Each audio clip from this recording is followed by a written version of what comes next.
कैसा लग रहा है अब सोशल मीडिया इस स्टेज में? यार you know what, I feel very blessed Ranveer, क्योंकि आप लोगों की जो जनरेशन है ना, से this with respect, not with any sense of dismissal, नहीं वो इस सोशल मीडिया पे पली बड़ी है। तो जो ये पूरा वैनिटी चेज और मेट्रिक है, no followers, like, comment, shares, ये हमारे खून में है। Exactly right. ये एक तरीका वैलिडेशन बन चुका है। जैसे हमारे लिए नंबर थे स्कूल के कि भैया रैंक कितनी आई है, नंबर कितने आए हैं, कहाँ तुम पास हुए कि नहीं हुए। Educational qualification was always important. Like IIT जाना है वरना जिंदगी बर्बाद है, IIM जाना है वरना जिंदगी बर्बाद है, नीट करना है वरना जिंदगी बर्बाद है। So there was this stamp of education that was necessary. Now it's almost like Instagram पे फॉलोअर कितने हैं, कि YouTube का चैनल स्टार्ट किया कि नहीं है, 12 साल का हो गया, YouTube चैनल नहीं शुरू किया, क्या कर रहा है bro? So it's a very different DNA. So doing it at the age of 44 is almost a blessing, क्योंकि आप इतना कुछ देख चुके हैं ना लाइफ में कि trolling doesn't affect you, then your views, your followers, your likes, they don't affect you. आपको पता है कि आप एक बहुत अलग और एक बड़ी गेम खेल रहे हैं, एंड ये एक जरिया है वहाँ तक पहुँचने का। अगर ये चल गया तो बहुत बढ़िया है, लेकिन नहीं भी चला तो ये आपका वजूद नहीं है। तो आई ऑफन से दिस, एंड मैं बिल्कुल ह्यूमिलिटी के साथ बोलता हूँ कि अगर कल को ये सारे सोशल मीडिया प्रोफाइल्स मेरे से छिन जाएं और नहीं रहे, ना होगा कोई इंस्टाग्राम, ना यूट्यूब, ना लिंक्डइन, ना ट्विटर, मेरी ज़िंदगी में कुछ भी नहीं बदलेगा। I will not miss a thing, क्योंकि जो मैं कर रहा हूँ वो मैं तब भी करता रहूँगा, एंड शायद किसी और प्लेटफॉर्म पे कर लूँगा, शायद फिर से कर लूँगा। एंड इससे एक इंसाइट बड़ा आया था ज़िंदगी में कि जब अक्सर लोग सक्सेसफुल हो जाते हैं, अगर उनसे पूछें कि आप सक्सेसफुल कैसे बने, बहुत कम लोग रणवीर उस सवाल का सही से जवाब दे पाएंगे, क्योंकि बहुत कुछ ना लक हो गया होता है, राइट प्लेस राइट टाइम हो गया होता है, एंड वो उसको फिर से रेप्लिकेट नहीं करना जानते।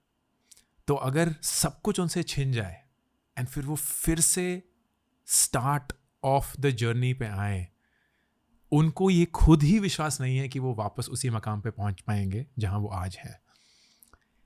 And that is why we hold on to things a lot more than we should. Like जब आप देखते हैं कि एक टॉक्सिक रिलेशनशिप में एक इंसान क्यों है, वो इसलिए क्योंकि जो उन्हें मिला है ना, उन्हें लगता है कि वो भी उन्हें नहीं मिलेगा, अरे उनको फिर से दोहराना पड़े, फिर से किसी को ढूंढना पड़े। एक टॉक्सिक जॉब में कोई क्यों है, क्योंकि उन्हें लगता है कि वो जो इंटरव्यू उन्होंने क्रैक किया ना, वो फिर से कर ही नहीं पाएंगे, उन्हें वो इंटरव्यू कॉल ही नहीं आ पाएगी, तो जो है वही काफ़ी है। एक बुरी परिस्थिति में या जितना भी तुम्हारे साथ होता है, उसको हम इतना ज़्यादा इसीलिए गले से लगा के रखते हैं क्योंकि हमें ये खुद पे ही यकीन नहीं है कि हम उसको फिर से हासिल कर सकते हैं। एंड मुझे ऐसा लगता है कि ज़िंदगी का पूरा मकसद ही ये होना चाहिए of how can you reproduce your happiness. वाह, if it's taken away from you, आप अपनी खुशी वापस कैसे ला सकते हैं अगर वो खुशी आपसे छिन जाए, क्योंकि खुशी तो किसी ना किसी दिन छिन के ही रहेगी दोस्त। ऐसे तो किसी की जिंदगी नहीं है जहां कभी भी कोई दुख ना आए, कभी भी कोई ऐसा मकाम ना आए जहां आपसे सब कुछ छिन जाए या आपको ऐसे लगे कि जिंदगी आगे बढ़ ही नहीं सकती है। उस पॉइंट पे अपनी खुशी वापस हासिल कर पाना खुद के बलबूते पे इज लाइफ, वही जिंदगी है। एंड मुझे ऐसा लगता है कि वो एक पॉइंट मेरा आ चुका है। मुझे ये नहीं पता कि वो वक्त के साथ ही आता है या मुझे कुछ ऐसा पता चल गया है कि किसी दूसरे को नहीं पता है, लेकिन मुझे लगता है कि कुछ ना कुछ तो कॉम्बिनेशन है जिसकी वजह से आप एक ऐसे मकाम पे पहुंच गए जहाँ अगर सब कुछ छिन जाए, फिर से शुरुआत से शुरू करना पड़े, आई स्टिल बी हैप्पी। मुझे ये नहीं पता मेरे पास पैसा होगा कि नहीं, हम वो ऑस्ट्रेलिया ट्रैवल कर रहे होंगे कि नहीं, वो सब डिटेल्स हैं, लेकिन क्या हम फिर से खुश होना सीख पाएंगे? एंड वो आंसर मुझे कंक्लूसिवली पता है, हाँ है। क्योंकि याद है पहली बार ना आपको शायद तन्मय भट्ट के एक पॉडकास्ट में देखा था मैंने, like that was my first interaction with Warikoo. हाँ, फिर उसके बाद आपका चैनल स्टार्ट हुआ, श्योर, फिर आपके चैनल को बहुत ज़्यादा ग्रोथ मिली। एंड मेरे अकॉर्डिंग बहुत सारे स्टार्टअप प्रोफेशनल्स ने आपके चैनल को देखकर खुद के चैनल स्टार्ट किए। Right. I feel you have inspired this whole wave of pivots in career. दो सवाल है, पहले तो आपने क्यों किया तब, दूसरा सवाल ये है कि लाइक और do you think it's too saturated? Sure. तो पहला ये था यार कि मैं कंटेंट ना बहुत सालों से बनाता आ रहा हूँ, लेकिन कोविड की वजह से of course things shaped very differently, क्योंकि लोगों के पास वक्त था, मेरे पास वक्त था, तो बहुत फोकस तरीके से डिमांड और सप्लाई एक साथ आए and that made something bigger. मैं 2013 में लिंक्डइन और कोरा पे कंटेंट बनाना शुरू किया था, एंड उसका ऑब्जेक्टिव बहुत अलग था रणवीर। उसका ऑब्जेक्टिव था कि मैं एक स्टार्टअप फाउंडर था उस समय पे, तो टैलेंट अट्रैक्ट करने के लिए मैंने कंटेंट बनाना शुरू किया कि हम एक ऐसी कंपनी है, हम ऐसे काम करते हैं, हमारे यहाँ ऐसे लोग हैं, मैं ऐसा हूँ as the CEO, as a founder, ये हमारा तरीका है, ये हमारा नज़रिया है, अगर आपको अच्छा लगता है तो आप बात करिए, अगर अच्छा नहीं लगता कोई बात नहीं, आपकी ज़िंदगी। तो it became a lot more of creating a employer brand for Groupon and then for near by.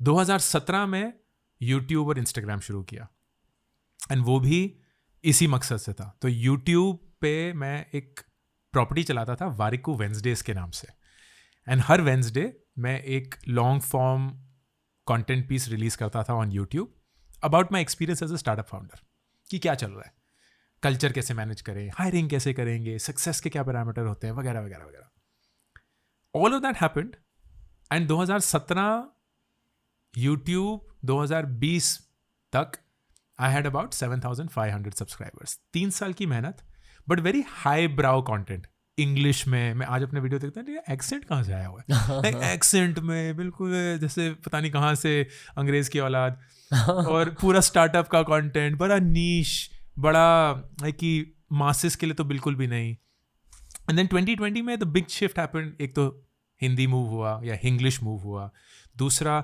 बहुत सारे जेनेरिक कंटेंट पीसेस उठाए, तो पर्सनल फाइनेंस उसमें से आया, प्रोडक्टिविटी आया, सेल्फ इम्प्रूवमेंट आया, बुक्स आई, ये सब, and that give it a shape and form.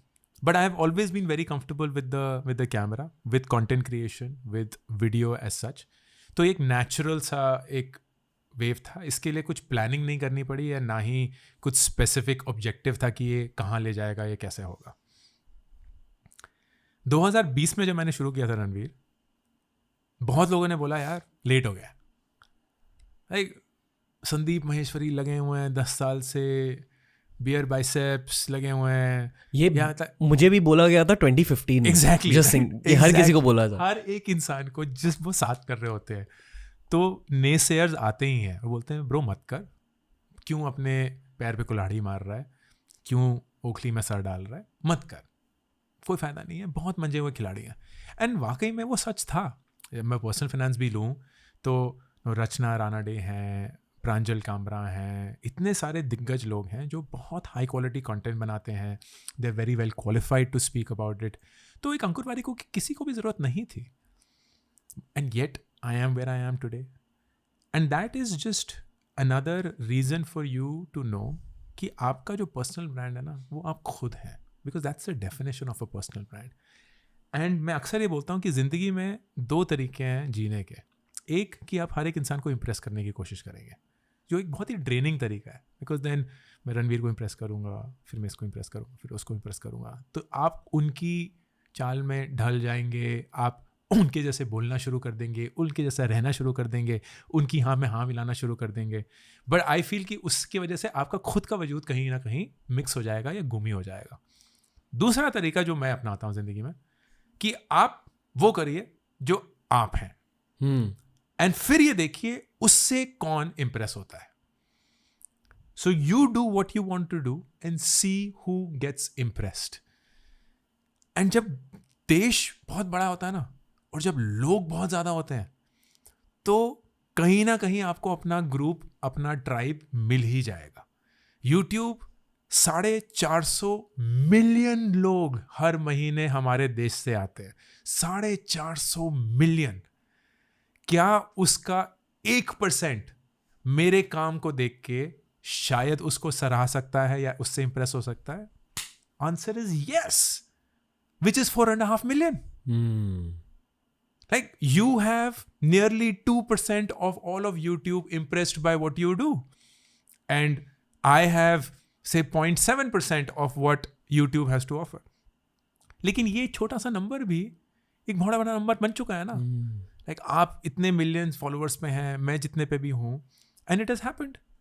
क्या हम मिस्टर बीस्ट जैसे 200 मिलियन पहुँच पाएंगे? अगर हम लगे रहेंगे तो पहुँच भी जाएंगे।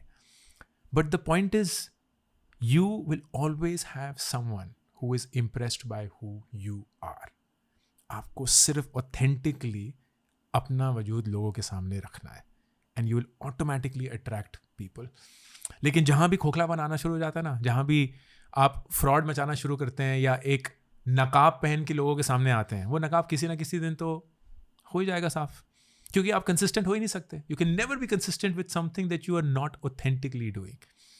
तो people see through that. जो यंगर जेनरेशन ऑफ यूट्यूबर्स है, जितने भी लोग आपसे उम्र में कम है एक्चुअली, पूरे माई सेल्फ इंक्लूडेड, उनमें क्या नोटिस करते हो आप? कहते कि हमारी इंडस्ट्री में average career span is 3 years, जो एक NFL प्लेयर जितना होता है, क्योंकि उनकी इंजरी की वजह से करियर खत्म हो जाता है. यहाँ मेरे अकॉर्डिंग मेंटल इंजरी से करियर खत्म हो जाता है. करेक्ट, मेंटल इंजरीज होते हैं बहुत. That's what I love about interacting with you generally.